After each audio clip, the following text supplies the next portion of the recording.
Hello, everyone. Thank you so much for being here today. I'm so excited to have my friend Jessica today. She's going to be talking about self-love. Jessica, why don't you give us a little background about who you are and how you started your self-love journey?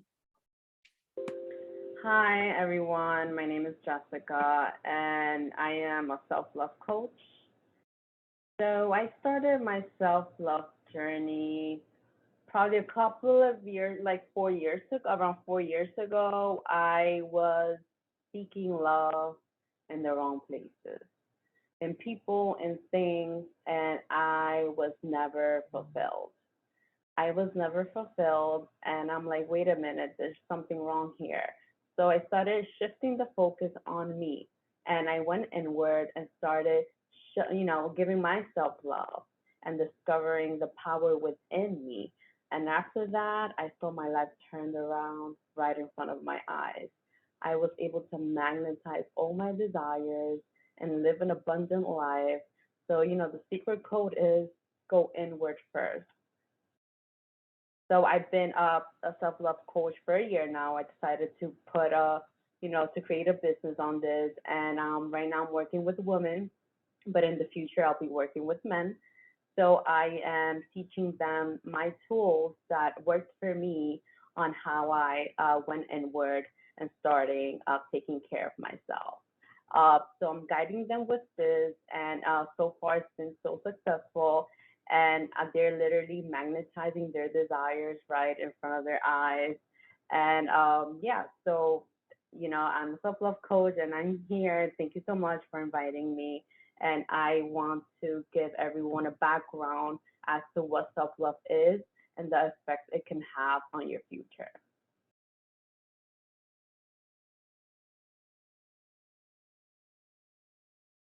Thank you so much for that introduction. Yeah, I feel like everybody has their different paths or definition, right, of what Yeah. self-love is.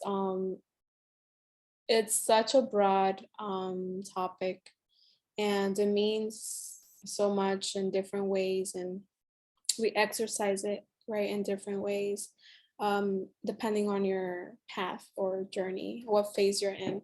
For me, per se, like self-love has been also difficult, right? Something similar to you, looking for it in the wrong places, because we didn't know what it was, because of our, upbringings, or our Upbringing. Yeah. relationship with our parents, with our adults in our life, like that all impacts the way that you love others in the future, the way that you love yourself. I feel like is so crucial, like the way that you grow up and how that impacts you in the future. So there's a great time for you guys to learn and know like how important it is, like all those beliefs and things that you're exposed to now or were exposed to before, and how that's going to impact your future. Sometimes we don't really realize how much it does. So well, Jessica is, exercising self-love and really teaching that to her clients right now. She's going to give us an overview of what that means to her, and how she exercises as well. Thank you, Jessica. No problem. So let's start. What is self-love? So I come to the conclusion that not a lot of people know what self-love is. So self-love is a state of appreciation for oneself that grows from actions that support our physical, physiological, and spiritual growth. Self-love means having a high regard for your own well-being and happiness. Self-love is the ability to love oneself without judgment.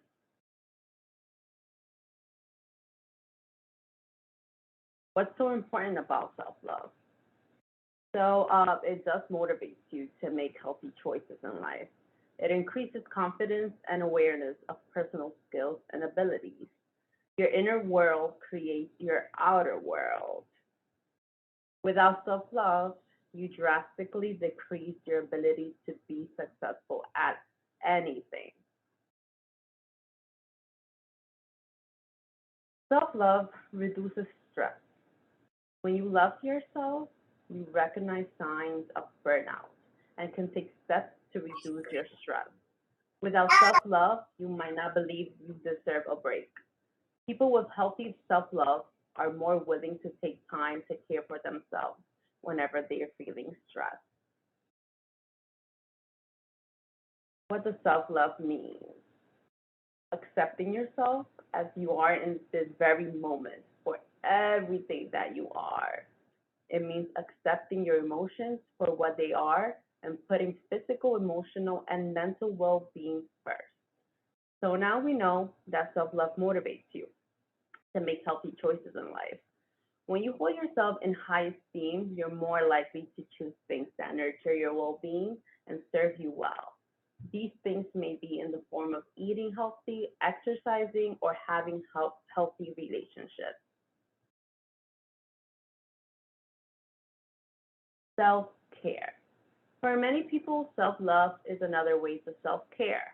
To practice self care, we often need to go back to the basics and listen to our bodies, take breaks from work, move, stretch, putting the phone down, and connecting with yourself, eating healthy, but sometimes indulge in your favorite food.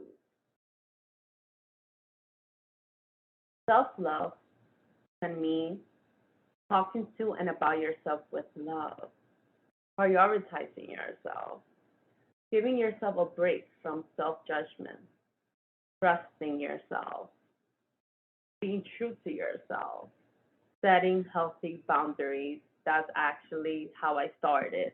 That's actually one of my favorites that I practice every day and that I tell my clients to. In order for you to go inward, one of the main things is setting boundaries, saying no, know when to say no, who to say no with. So forgiving yourself when you aren't being true or nice to yourself. Ways to practice self-love. So these are only a couple of ways, but there are many ways because it looks different for everyone. What might work for you might work for might not work for somebody else. But one of the main ones are becoming mindful. People who have more self-love tend to know what they think, feel, and want.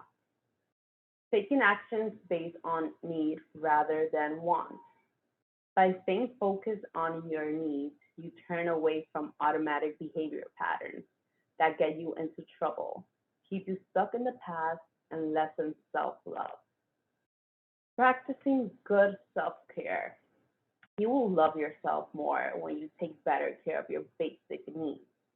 People high in self love nourish themselves daily through healthy activities like nutrition, exercise, proper sleep, intimacy, and healthy social interactions. Making room for healthy habits. Start truly caring for yourself by mirroring that in what you spend time doing. Do stuff not to get it done or because you have to, but because you care about you. Other ways to practice self love. Living in the moment, just for a moment every day. Sometimes we get stuck in the past, we dwell in the past, or sometimes we just get stuck in the future. Like, on this hustle and motive mentality. Oh, I have to be this, I have to get there at this certain time, just living in the moment. Stop your never ending search for anything better for a time and just look within.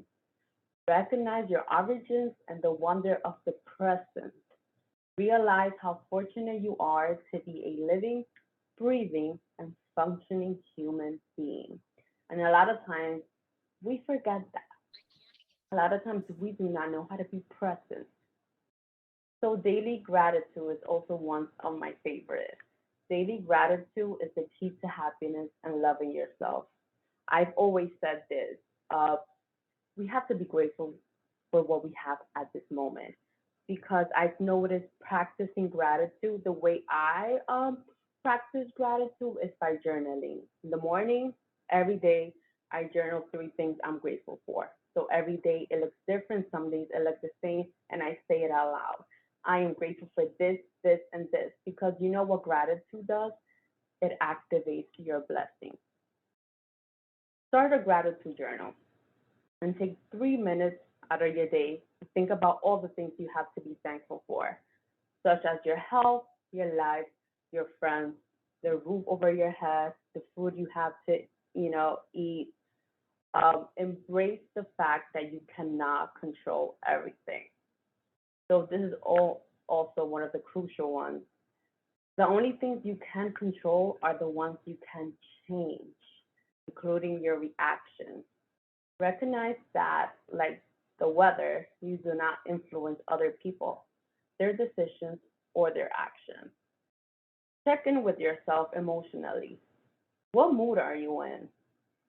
So, something that I like to do every day, or when a situation arises that makes me feel uncomfortable, I just say, okay, hold on, what mood am I in today? How am I feeling? Why am I feeling this? How long I've been feeling like this? And then I have a list of the things, like let's say I wake up feeling mad. I have a list of the things I do when I am in that feeling. So one of the things I do when I'm mad, I replace it with one of the things, I go for a walk. When I go for a walk, it just, the madness disappears. When I'm feeling sad, one of the things I like to do is go for a blowout, or do a little spa day and fix my hair or my nails, little things like that. Makes my sadness go away. But that only works for me. So like I said, what works for me might not work for somebody else, but I do encourage you to make a list of your feelings, and then make a list of the things you can do when you're in that feeling. So embrace the fact that you can control everything. We went over that. And it is essential to stay in touch with your feelings if you want to keep practicing self love. To practice self love, start by being kind, patient, gentle, and most importantly, compassionate to yourself, the way you will with someone else that you care about. So I have a couple of exercises I want you guys to try. You guys can try it, take note of this, or you can try it right now. But one of the main exercises that really helped me and helped my clients is being in stillness. Practice being in stillness for 15 minutes every day. Making time for moments of stillness can have powerful mental benefits. Breathe. Taking slow, deep breaths induces the parasympathetic system and slows your heart rate. Make a daily schedule for stillness. It could be 15 minutes, 10 minutes, somewhere that, and you know what? You can be in stillness with noise going on around you. You can be in stillness, it starts here. So make a daily schedule for stillness, even if it has to be 3 minutes. Find a favorite spot. Listen to a meditation music. Repeat calming phrases, affirmations. For example, I am calm and still. I am calm and still. I can create stillness. Second exercise, like I mentioned earlier, get a gratitude journal. You could buy a little notebook and just start. You can name it. This is my gratitude journal. Get a gratitude journal and write down what you're grateful every day. Gratitude activates blessing. All right, so back to the feelings that I've mentioned earlier. This is in Spanish, but I have an English one. This is my feeling chart. I have this saved on my phone. Every time I am feeling some sort of emotion, or even if I wake up and I feel perfect and I feel good, I always check in with myself. How am I feeling? So as you see is a color wheel. We have, uh, you know, different feelings all around. So choose three emotions that you're currently experiencing. Try this right now. So choose three emotions that you're currently experiencing and write about it. Why do you feel this? How long have you been feeling like this? Writing about your emotions can help you understand them more clearly, helps you deal with stress, and provides you a record of your personal development.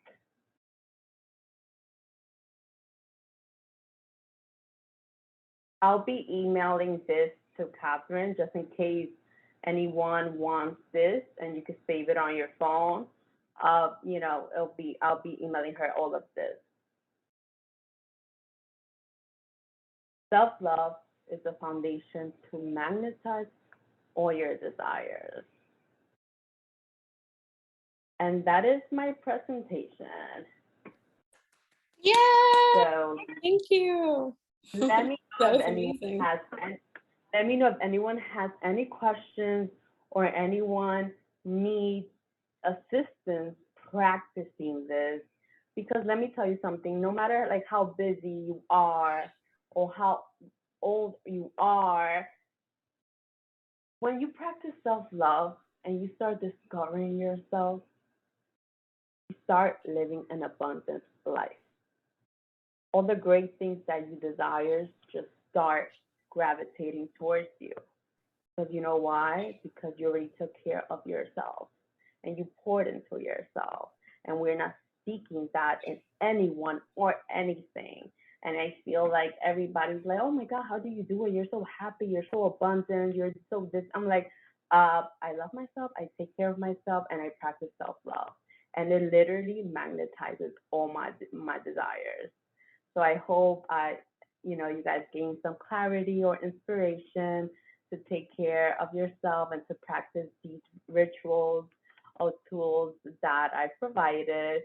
And if you guys want any more information, I'll give Kateryn all my contact information, and you guys are more than welcome to reach out, and I can definitely help you with this. So I'm open to any questions, comments. Thank you, Jessica. I think this is a very important topic. I like the way that you gave us different ways to practice it. I think those are very helpful. I'll be definitely doing the stillness. I've been doing meditation and it helps me a lot. And I feel like, it could be 5 minutes, 10 minutes, some people are busy, but if we take some time to like fill our cup, it does make a difference. It makes a difference in your day and increments, each day creates your life. And sometimes we're so stuck like, oh, like I'm stuck in this, um, I would say routine or dark hole. I don't know how to love myself. But like you start with something very small and then you build up, that momentum and that creativity to, project it and do it in different ways. So we have questions.